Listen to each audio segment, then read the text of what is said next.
You're watching WKYT News at Noon. Welcome back to WKYT News at Noon. It's 12:30 now. I'm Barbara Bailey. I'm Bill Bryant. Leading our news now, a Frankfort man fighting for his life after being beaten by multiple suspects in Bowling Green. It happened near the Western Kentucky University campus. WKYT's Victor Puente is tracking the investigation. He joins us now with our top story at 12:30. Victor. Corey Johnson has been here at UK's Chandler Hospital since Saturday when he was beaten while visiting a friend in Bowling Green. According to police reports, Johnson was flown to the trauma center here at UK after a fight on Center Street. A friend of his tells me the 20-year-old was visiting a friend who lived on campus when they went to a party Friday night. They say Johnson was attacked by multiple people, and police are now trying to find the men who fractured his skull. That friend tells me Johnson works at his HVAC business and was learning the trade. Johnson graduated from Western Hills High School in 2014. And those friends are now trying to raise money to help his family with medical expenses through a GoFundMe campaign. So far, they've raised more than $7,000. According to the Western Kentucky University student newspaper, The Herald, there is video of the fight that university police have obtained. In Lexington, Victor Puente, WKYT. Now, Bowling Green police say if they do find the people responsible, they'll be charged with second-degree assault. Police have released new details about the murder of a pregnant Lexington woman. Police say Mariah Coleman was shot in the back while walking her dog nearly 2 weeks ago on Winburn Drive. Coleman and her unborn baby later died. Investigators now say witnesses reported seeing a young black man with dreadlocks and a cast on his arm running from the scene moments after the shooting. Police also say they found a gun near the scene. So far, police have not named any suspects in the case, but they do think multiple people were involved. A Boyle County man arrested in Lexington is accused of abusing a 5-year-old child. Police say Bradley Moore was left in charge of the child while the child's mother went to work overnight. When she came home, police say Moore was gone. She then noticed her son was hurt. Police say Moore punched the child in the face multiple times and caused other injuries. Well, there's still unrest this afternoon in Charlotte, North Carolina, after the fatal police shooting of a black man. The protest broke out yesterday after 43-year-old Keith Scott was fatally shot at an apartment complex. Police say he had a gun. Overnight, police say demonstrators were destroying marked police vehicles, and about a dozen officers had been injured. There are also officers in riot gear blocking the entry of a nearby Walmart after it was broken into. A handwritten journal kept by the man accused in last weekend's bombings in New York and in New Jersey include a passage that the writer hoped the sounds of bombs would be heard in the streets. Now, police are trying to determine what motivated Ahmaud Rahami, who's facing multiple charges. Federal court documents say 2 years ago the FBI looked into Rahami but came up with nothing tying him to terrorism. Authorities say the Afghan-born U.S. citizen bought bomb ingredients on eBay and recorded a video of himself igniting a blast in a backyard. Rahami is now facing at least 10 federal terrorism charges. The state of Kentucky wants to recover tens of thousands of dollars spent to care for dozens of abandoned horses. And it comes after the Department of Agriculture, along with Mercer County's fiscal court, sued Charles and Maria Borrell. The Ag Department says it has spent more than $20,000 on the 43 horses that were found abandoned in June on a farm leased out by the Borrells. The suit would also clear the way for the horses to be sold or adopted. The Borrells each face 43 charges of animal cruelty. Police investigating a shooting in eastern Kentucky may have a break in the case, and it's all thanks to a wrong number and a bizarre voicemail. He dials the number by mistake, and the lady didn't answer the phone, and he left a voice message, and he identified himself and identified who the person he shot. So there you go. A Williamsburg woman got the voicemail. She called the police, and they traced that number to Leslie County. Deputies there are working on the shooting case. Investigators now plan to take that voicemail confession to a grand jury, and they'll decide if charges should be filed. People living along a busy road in Scott County are calling for changes after a deadly crash. A woman was killed Friday when her car hit two garbage trucks on US 25 north of Georgetown near Moon Lake Estates. Neighbors say the road is too small for the big trucks and close calls happen every day.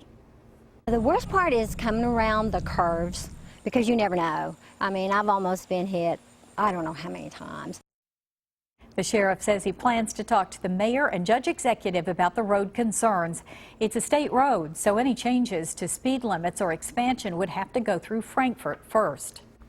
A retired law officer is facing sex abuse charges in Woodford County today. Versailles police arrested 76-year-old Donald Drury. According to his arrest citation, Drury is a retired Kentucky vehicle enforcement officer. He is accused of touching himself inappropriately in front of a 14-year-old boy. Drury is also accused of recording a sex act with a 15-year-old on his phone. Two top aides to Ron Paul's 2012 presidential campaign have avoided prison time after being convicted of conspiring to cover up campaign payments. Former campaign chairman Jesse Benton and manager John Tate were sentenced to 2 years probation and 6 months of home confinement. A third defendant is being sentenced today. All three men argue that they broke no laws when they paid a former senator $73,000 just days before the 2012 Iowa caucuses. But prosecutors say hiding the payment is what makes it illegal. A Florida man's first flight in his new plane ended up on the wrong kind of runway. Jim Beecroft bought the experimental plane in Wisconsin and tried to fly to Illinois, but when he tried to land to refuel, the plane started having mechanical problems. So Beecroft did the only thing he could think of and landed it on a county highway. Authorities wouldn't let him take off from the highway, so a tow truck took it to the nearest airport. Well, I'm sure a lot of people were watching that, too. That would be attention-getting, certainly. Yes, it would. A reminder now that registration is open for the annual Race for the Cure in Lexington. Always a big event. A week from Saturday, thousands of runners and walkers will take to the streets to fight breast cancer. This is the 20th year for the Susan G. Komen Race for the Cure in Lexington. The race will start at 9 a.m. on October 1st. It's preceded by the annual Survivors Parade that will be at 8:15, an energetic morning there. We have more information for you on WKYT.com. Just look for the Race for the Cure logo. And we hope you'll keep it here on WKYT as we have a lot more coming up. An updated theory on how to help your children avoid developing food allergies. And there's new information about the so-called obesity gene. That's all ahead. It's a beautiful day again, and we'll have that again for tomorrow and your Friday. And even off towards your weekend, it's not going to be all that bad. However, there is a front that rolls through this weekend that'll drop those temperatures big time. I'll show you which day that comes coming up next. Now, your hour-by-hour forecast with meteorologist Micah Harris. Low to mid 80s at the moment. Doesn't feel all that bad. Still, humidity is down, and that's key. Once we travel off into the rest of the afternoon, kids coming home from school, you heading out to eat later on this evening, no problems whatsoever. So it's not really so much about today nor tomorrow. Even though the first day of fall is actually tomorrow, it's going to feel much more like summer. It'll be right around 90. It's an easy forecast now through Friday. Right around 90 degrees and holding on to sunny skies. Let's talk about high school football. Last week during Friday, a few of us, there were only 3 storms that rolled across the region during high school football, but those 3 storms caused some problems. We did have some lightning with those, and that caused some issues there at some of these football games.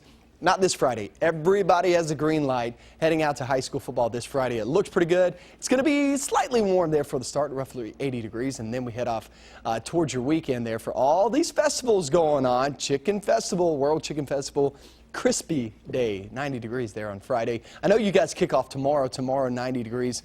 Friday, 90 degrees. Saturday, Sunday, watch this though. When the big bulk of the crowd actually slides on in here on Saturday and Sunday, it will feel really nice. We're talking 84 degrees on Saturday, no rain chance. And then you head towards Sunday, extremely nice conditions, roughly 80 degrees, low humidity. It'll feel really nice there. Kicking off tomorrow, off into your weekend. And still, you got a lot going on. Burgoo Festival heading off into Anderson County and Lawrenceburg. That kicks off on Friday into your weekend. So good events going on, big time events going on too. And it looks good for everybody. Speaking of looking good, how cool is that? That was sunset yesterday in Lexington. Now this is on my Twitter page, and I always show Twitter pictures off. So hop on Twitter, send me your pictures. I always show them off for you throughout the day. It's Micah Harris WX, and that was sent to me by Triple T Dad 2000, which is James Starr. James Starr, appreciate it very much. It's one of our weather watchers sent me that picture. 7-day forecast all the way through Friday. We're in the upper 80s to around 90 degrees. And then we hit Saturday, Sunday. Like I said, temperatures will start to slowly drop off. 79 on Sunday. Look at next Tuesday, 74 degrees. I was talking about it this morning. Some weather models are punching out 68, 69 degrees for a high. Not jumping on that just yet, okay? That's way low. But we'll see. I mean, it's showing some cold air next week. As I said, watch the slippery slope. Because we're headed toward fall, and then you know what comes after we don't want to go Yes, too we do. fast. Not yet. All right. Thank you. New questions about genes and weight loss and how eating peanuts early in life could have big health benefits. Don Champion has details in this Better Living report. Giving babies eggs and peanuts at an early age may lower their chances of developing food allergies. A study in JAMA finds the risk of allergies is linked to when allergic foods are introduced. There is no link between the so-called obesity gene and a person's ability to lose weight. That's according to a team of international researchers who looked at studies involving thousands of people. They found even though people with the gene are heavier at the start, they respond the same to diet and exercise. And wearable devices that monitor physical activity and diet may not improve weight loss. A University of Pittsburgh study shows that patients who used technology lost less weight than those on standard weight loss programs. Those are some of the day's top health stories. Don Champion, CBS News, Dallas. Still ahead on WKYT, if your kids love big trucks, here's their big chance. Here it comes. It's all for a great cause as well. We're going to find out more about that and a lot more. Stick around here on WKYT. WKYT this afternoon, from fire trucks to police cars, even the Scooby-Doo mystery machine. Here's your chance for you and your children to climb into the driver's seat. Touch a Truck is happening in Lexington this Sunday. Erica Tipton, Executive Director of the Child Development Center of the Bluegrass, is here to tell us all about it. Thank you very much for coming in. Thank you. Thanks for having us out. It's such a cool name. You know, tell us what Touch a Truck is all about. Well, you don't get to touch a truck and keep it at the end of the day, Right. but it is an opportunity for children to get up close and personal with those vehicles that seem to thrill them. So diggers and excavators and buses and fire trucks and police cars. And so now they can sit in the vehicle, honk the horn, run the siren, and also have an opportunity to meet those first responders and individuals who operate those machines every day. And there just seems to be a natural fascination that children have with those kinds of trucks and all that. Has to be fun to watch the kids enjoying it. It is so much fun, and the big kids, the parents, have fun too. We have things like limo buses and a Tesla this year. The Champs skate car, I think, is coming out. And for me, growing up here in Lexington, that I'm thrilled because I don't think I've ever seen the inside of that car. You'll see it this weekend. I'm very excited to see that. Well, you're right. I mean, the adults are going to enjoy this too, and you'll have all kinds of activities going on throughout the day as well. We do. So, you know, there are about 50 trucks for everyone to see and experience, but then also in the barn there are activities, hands-on activities for the children, so arts and crafts and sensory play activities. Sometimes it gets a little bit too loud out there with the trucks, so it's good to retreat and go into the barn for a little bit, cool off, have some fun, do some arts and crafts things that they can take home. And then there's a great silent auction for the parents to be involved in as well. Lots to do for kids of all ages. The event benefits Child Development Center of the Bluegrass. Talk about what you do and how great that need is. Yes, we are a nonprofit, nationally accredited early childhood center. We serve children ages 6 weeks up to kindergarten eligible, children with and without special needs in an integrated setting. We have occupational, physical, and speech therapists on site to support our children, and we also serve outpatient children up to age 18 in the community who have special needs. And we understand the list is long of those who need the services. The need in the community is great, and the services that we provide are very different from any other child care center that you might find in Lexington. So we're very proud of the things that our staff accomplish every day, and we love our kids. Touch a Truck will be coming up Sunday from 1 until 5 at the Keene Barn at Keeneland. $20 gets a whole carload in. So there you go. And you know you're helping a great cause at the same time. Good luck with it. Thank you. Keep it here on WKYT. The Lexington Fire Department gets training on how to handle disaster situations involving chemical emergencies. Find out about the exercise happening today. Next. Welcome back into WKYT News. Would you know what to do in the event of an emergency involving a chemical disaster? The Lexington Fire Department is taking part in a preparedness exercise going on today. Firefighter Todd Holman is here to talk more about this very important issue, and we do thank you very much for coming in. Thanks for having me. And of course, we're talking about the Bluegrass Army Depot stockpile of all these chemical weapons that, you know, it's in the Richmond area, but this would be a regional problem if there were to ever be a major leak or accident. No such thing going on right now. You want to emphasize that. No such thing going on. It's a training exercise. We do this annually. CSEP, and it's an acronym. It's Chemical Stockpile Emergency Preparedness Program. And essentially, in 1985, Congress set up a plan for the Army to start getting rid of or disposing of the chemical stockpile weapons. And for that, when CSEP, there was 8 locations. Now we have 2 left: Pueblo, Colorado, and right here, Bluegrass Army Depot. It's about 10 different counties that join effort with the CSEP, and we're one of the host counties. So what would people see if they were out there in the middle of this today, in this training exercise? Well, like I said, we train all the time for different things. This is a disaster type thing, so you would train on this annually, and we do train on it annually. Out there, you're going to see a lot of different trucks. Out there, the fire department's role is going to be for decon. We have the top hazmat team in the country, in the state. And we do a lot of the medical patients if they've been exposed to the chemicals. We're going to decon them, triage them, decide which hospitals they go to, and transportation needs. Because the plan would call for some of the residents in that area to come to Jacobson Park if there was a problem. Some of them would also head south to Laurel County, I think, under their plan. Exactly, and your local emergency management is going to give the protocol on whether it's a shelter in place or whether it's an evacuation procedure. Those will be disseminated through the media, and then you'll be placed where you need to go.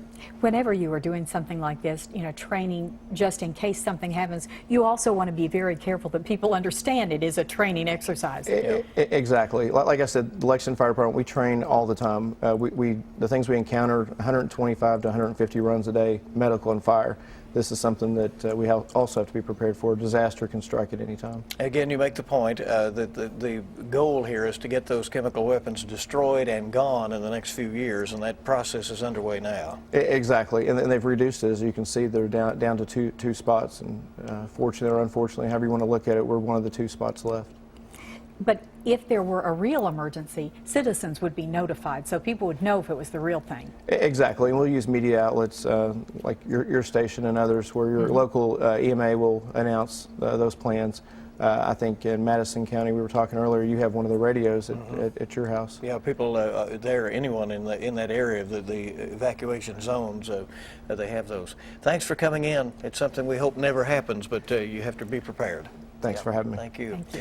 Beautiful afternoon we have out there right now. Let's check in with Micah. We're going to finish off upper 80s in most locations. This is basically what we finished off yesterday is what we're going to finish off today. It's a nice one. When the kids get home, they'll be playing outside all afternoon and also heading off toward the evening hours, heading out to parks or out to eat. Sitting on that patio is going to be a really nice bet. Even though we're really high, dry air, it's there, so the humidity is relatively low, so it's really not going to be extremely hot. Huge dome of fire pressure. We talked about this earlier. It's keeping everybody in central U.S. dry, and also portions back toward the east and southeast. A lot of this is just rolling around this, but it's very strong now. So what we're going to be watching in the next few days is it breaks down just a bit. A front rolls through our region in towards your weekend. Got a lot of events going on. So is that front going to cause any problems there for the weekend? Chris Baylor will be in here at 4 p.m. to answer that. Okay, update us on that, and we want to thank you for joining us for WKYT News at noon. Next newscast is at 4. Your news is